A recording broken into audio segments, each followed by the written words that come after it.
Well, boa tarde a todos. Good afternoon. It's a great pleasure to be virtually there, but it would have been a much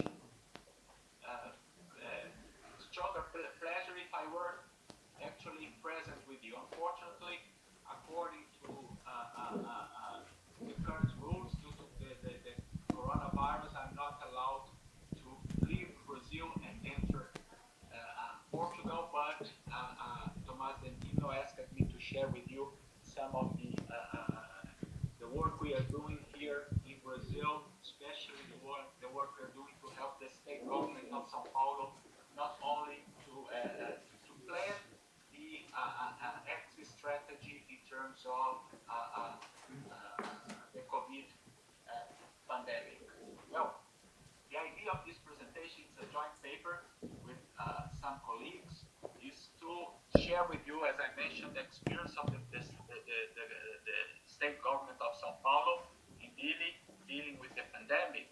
And basically what we're going to do, I'm going to show you some of the results using regional science toolbox to explore some of the issues that are being discussed here in Brazil. Actually, the state government of São Paulo, after the first case was confirmed, it was February 26th, I believe, the government created a health committee, and a few days later created an economic council so that the two could work together in terms and looking at different ways of dealing with the pandemic. Specifically for the Economic Council, there are three main tasks. First was to prepare very quick assessment of the very short run economic costs of the pandemic. Then was to help the health committee to design a plan for in terms of the exit strategies. And the third task was to monitor the economy of the state at a very regular basis. So it was a process with many very heavily based on data. So that these are the data that if you enter the website, you get all sorts of data just for you to have an idea of the problem, how hard the state was hit. Up to today, there were in the state of São Paulo 31,821 deaths due to the COVID-19. So the first task, as I mentioned, was to prepare this quick assessment of the economic impacts of the pandemic, and basically the challenges we had was first to measure. It was based on an ex-ante assessment taking into account the sectoral and regional interdependence. So we were trying to get the economic contagion of the pandemic. We used some partial hypothetical extraction approach to input-output system. But the idea was that we would look not only at the supply side effects when workers were not allowed, they were asked to stay home, but also demand side effects when not only due to input-output linkages, due to fall in the income, but also because of change in behavior of the population. So we had this model. I'm not going to go through the details, but the key message here is that we found very heterogeneous impact in different dimensions. For informal labor markets were heavily hit. Public sector was not as heavily hit as the private sector. There were different occupations that were more or less vulnerable, and that actually reflected different vulnerabilities for regions and sectors in the state. So this recognizing this heterogeneity was very important for the government to design mitigation policies properly. So this is just for you to, I'll go through some of the results. So for different sectors, we had we could look at how differently they were affected in terms of the economic vulnerability to lockdown measures. That also reflected in Brazil as a whole. São Paulo is the state that I'm highlighting, was one of the most vulnerable states in terms of economic impacts. As a summary, what the terms regional economic vulnerability in Brazil was related, of course, with the how strong was the isolation, the social isolation. The larger the informal market in the region, the stronger the region was affected. And on the other hand, the larger the share of the public sector, less strongly the region was affected, as the public sector was not heavily harmed in the very short run. So looking at the state of São Paulo, which is responsible for roughly 1/3 of the national economy, we also see that there were regions with different levels of vulnerability, and mainly the more densely populated areas where the capital state is located was the region that would lose proportionally more in terms of, let's say, GDP compared to the pre-crisis level. So we could map that in terms of the regions. These are what we call the health regions that were monitored throughout the plan. We would go down using downscaling techniques to define the most vulnerable areas of the state. Also, in terms of occupational risk, we looked at over 600 occupations, looking how exposed they were to infections, to contact face-to-face, and we are able to define different levels of risk by occupations, and this information was also taken into account when designing the exit strategy. So very detailed information that we could transfer by the occupational profile of these almost 700 sectors now, the occupational risk by sector. So that was also important for us to design the protocols for when the regions were gradually reopening. And in all this process to design the planning for the economic recovery, actually there were two guidelines that were followed up to now strictly, and I'm talking about only the state of São Paulo, not Brazil as a whole. And the first is that decisions always were aligned and subordinate to the health recommendations. So the health committee had a major role here, defining the where, when, and what could be reopened. And decisions were based heavily on data and scientific evidence. The pillars of the strategy that was designed, well, I mentioned here, first was a gradual exit. So there was a phasing scheme that took into consideration different sectors and different regions. There is a full transparency in terms of the set of the indicators that were used, published, and explained for society. It was a very dynamic plan in terms of the timely monitoring, the evolution of the indicators, the set of indicators that were chosen. There was a kind of social contract as sectors, regions, the population had to follow some protocols that were previously agreed. And also in this phase, we are putting more and more emphasis on testing the population. So the São Paulo plan was designed. It started in the first day of June, right?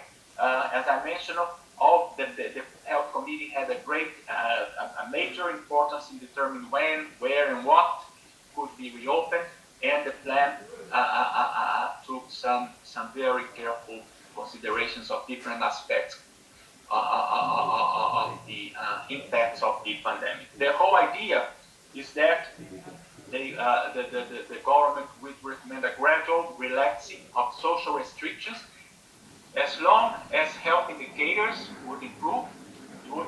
The phase scheme that I mentioned is the one you start with a maximum alert, the red phase, and you would move right from phase 1 up to phase 5, like gradually. As of today, there is no region in phase 4. Most of the regions are now in the flexibilization phase, with roughly 90%, above 90% of the state population living in regions in phase 3. And the idea was to follow not the health, a couple of health system capacity indicators, but also the evolution of the pandemic, so that the combined evolution would define if a region could move forward and also backward. Many regions move both ways, forward and backward, and that's what we're going to do. We are going to estimate the economic effects of the plan after 2 months, after exactly 60 days. And basically, what we're going to do, we're going to follow the 70 regions that were defined in the plan. The plan actually contemplated already the health indicators, as I mentioned, the health system capacity, and a set of indicators defining the evolution of the pandemic. But we had also to define a way of how to monitor regional economic activity. The state treasury, they had information on a daily value-added tax, right? And actually they follow the value-added tax generating transactions. But that covers only part of the state economy, roughly only the formal economy and less than 1/3 of the GDP. We wanted to monitor a broader economic base so that we could properly follow how the regional economies were developed. So we complement this tax monitoring with a broader indicator of regional economic activity. Why actually was a real-time indicator for each region for different sectors, tradables and non-tradables, right? We developed this daily index of regional sector economic activity with only a three-day delay for the information. So actually, it's almost real-time indicator based, and the indicator is based in two sets of information: a very detailed input-output system, interregional input-output system, and the monitoring of traffic intensity indicators as a measure of change in trade volumes. We monitor 341 toll stations and almost 5,000 smart cameras, and we have daily data based on origin destination pairs. We follow the different types of vehicles, and basically the idea is that you move from traffic mobility, you translate that in economic activity, and then you look whether this has impacted the sanitary indicator. So basically, this is the kind of the indicators. For instance, the red line is the total economic activity for tradables in the state. This is aggregation for regions. That's the state indicator. We have one for non-tradables, one for tradables. This is the daily that actually we get 7 days moving average of the indicator, so that we can compare it through time. But at a daily basis, we can do that. This is when the plan was defined, and we see that before the plan there was already a recovery of the economy. What's important is that once the plan was set into place, right, it defined rules that improve the predictability of economic agents. And basically, how you see that, we look at the coefficient of variation of this series, and you see that after the plan, there was a decrease in the volatility of the economic activity, as the plan, the São Paulo plan, as we called it, helped in anchoring expectations. So you see that the change in phase and in each region took place. There was always every other week there was an update of this phase. Sometimes you have to have an extraordinary updates, as for some regions the indicators would get worsened, so that they have to move back to different phases. This is the situation as you have. So what this figure shows us is that the change in phase in each region in the state of São Paulo, some regions like the metropolitan regions, the first one, we see that they follow. It's a region that follow very strictly the restrictive measures recommended by the government, and you see that they show a greater consistency in maintaining phase. So they would go from red to orange, remained in the orange, then move on to red to yellow. So they would go moving slowly, gradually, but keeping this consistency. While other regions, they moved, they forward, then they had to go back because the indicators get worse. And so what I'm going to show is that those regions that followed more strictly the recommendation and were more stable in moving forward, they also increased their economic activity more quickly. The recovery was done in a more sustainable way. So the regions that are here, actually these are regions that were hit hardest, so they also followed more strictly the recommendations by the government, and they were able to move forward in a consistent way, showing a faster recovery than those regions that keep going forward and backward through the phase. So the question that we pose is the following: have the change of phase affected the COVID-19 spread through an increase in the economic activity? So as a region moves phase, there is an impact in economic activity, and with more activity that would generate, that would impact the spread of the COVID-19 in the case of São Paulo. So we measure that as a way of assessing the impact of the plan. We estimated an integrated model of fixed effects. It's a two-stage estimation. In the first stage, we check whether the phase changes have affected the economic activity, and we also test whether the increase in economic activity has affected the epidemiological curve. How we do that? The first estimation is the effect of change in phase. So we look at this model where we have the daily economic activity, and we have dummies for changes for different phases. So actually what we are measuring here is the average effect of phase change controlling for a general trend in the economic activity. We saw, right, there was already a recovery before the plan, and also the different levels of activity in the region. So the main results here is that the effects are gradual, and we see that moving from phase 1 to phase 2, we found an impact in the economic activity indicator of 1.1 percentage point compared to the previous phase. And when we compare, here's phase 3 with phase 1, it's a 2.32 increase. So there is a gradual increase we see here. We look at different indicators by sector. We also looked at a mobility index, and also we found in general these are the summary bigger effect on services rather than tradable sectors, and we also found bigger effects on mobility of people, right? Actually increases mobility of people, increases economic activity, and mainly in services activities.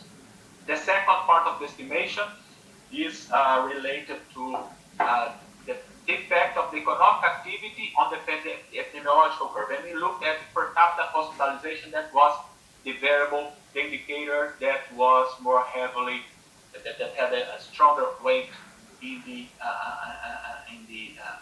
monitoring of the pandemic. So we estimated this model. We looking at the per capita hospitalization, right? Also 7-day moving average, and basically what we capture here with this estimation is the average effect of the economic activity on total per capita of hospitalization 12 days later control. Why 12 days later? There is a literature that basically tells you that the Brazilian case, looking at the microdata, that once you are exposed to the virus, 12 days later you'll be in the hospital. That's if you have a bad luck in having these the symptoms. So this is we control also for the stage of the pandemic in each region. So it's a non-linear. So we're capturing where in the curve the region is. So basically what we found is that an increase in 1 percentage point in the economic activity index is associated with an increase in daily hospitalization up to 0.5%, 12 days later. This is a very, very, very small impact, but still positive. And we also found the stage of the pandemic is that the bigger effects are at the initial stage of the pandemic. If the economic activity is increased when you're in the upward part of the epidemiological curve, you have stronger effects on the spread of the pandemic. So if already in the downward part of, or in the plateau, the effects are negligible. So finally, I'm moving towards the end. We made a simulation using the results of these two estimations to answer the following question. What would have been the evolution of health indicators if the phase change had not occurred? If all the regions remained in phase 1 in the more restricted phase, so that we can assess the impact of the plan itself. So we are going to estimate two scenarios. The first is the counterfactual economic indicator, activity indicator for all the regions, setting all the regions in the red phase, the phase 1, and we are going to compare. We also are going to have compare the estimated number of hospitalizations given both the observed and this counterfactual economic indicator in. So you have two trajectories of the economy, one with the plan, one without the plan, and then we can compare the difference in total hospitalization between the two scenarios. So the change in phase, the results led to an increase in the economic activity, but the increase in the economic activity on its turn would be associated with this 0.21 to 0.52 increase in total COVID-related hospitalization since the beginning of the plan. And the final point that we looked at is that you see the red line here is related to our counterfactual scenario, where all the regions remained in the most restricted phase, right? And the upper curve here, the black one, is related to the what we observed.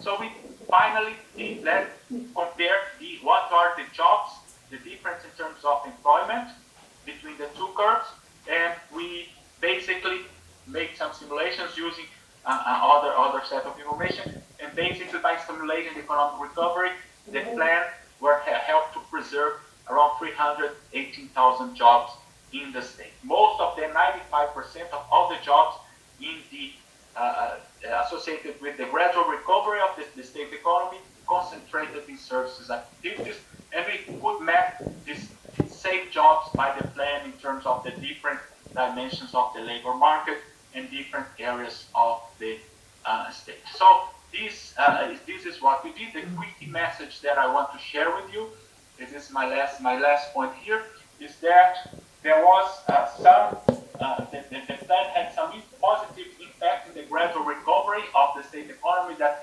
helped to preserve jobs, right? And the regions that had greater adherence to restrictive measures also showed greater consistency in maintaining the phases. So they always moved forward and therefore increased their economic activity more quickly in a more sustainable way. So that helped. I mean, there are two keywords here. One is anchoring expectation with the plan, and the second one, which was very important, was the communication strategy that was used very successfully by the state government. I stop here. I think I run out of time, and I will be available in case you have questions. And I thank you again for having me here in this plenary session. Thank you very much. Muito obrigado. Thank you very much, Eduardo. Very interesting presentation. We started a little bit later with you because of the technology issue, so it's fine. Some questions for Eduardo Haddad. Not only questions, if you have some suggestions or comments, please share that with us. Peter.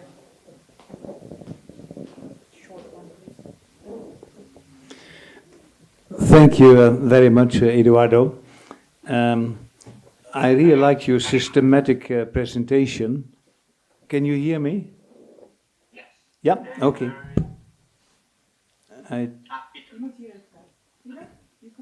Okay, okay. So thank you very much, Eduardo. I like your systematic presentation of assessing the possible consequences.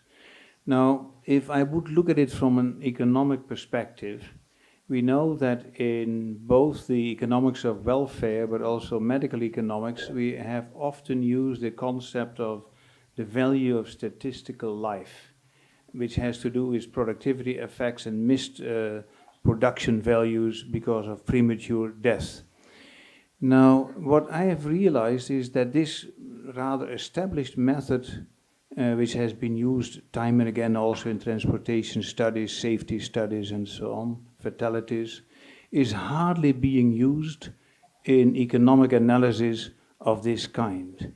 Is there an emotional reason not to use this, or is there a scientific reason not to use this well-established method? Thank you, Peter. This is a very, very good question.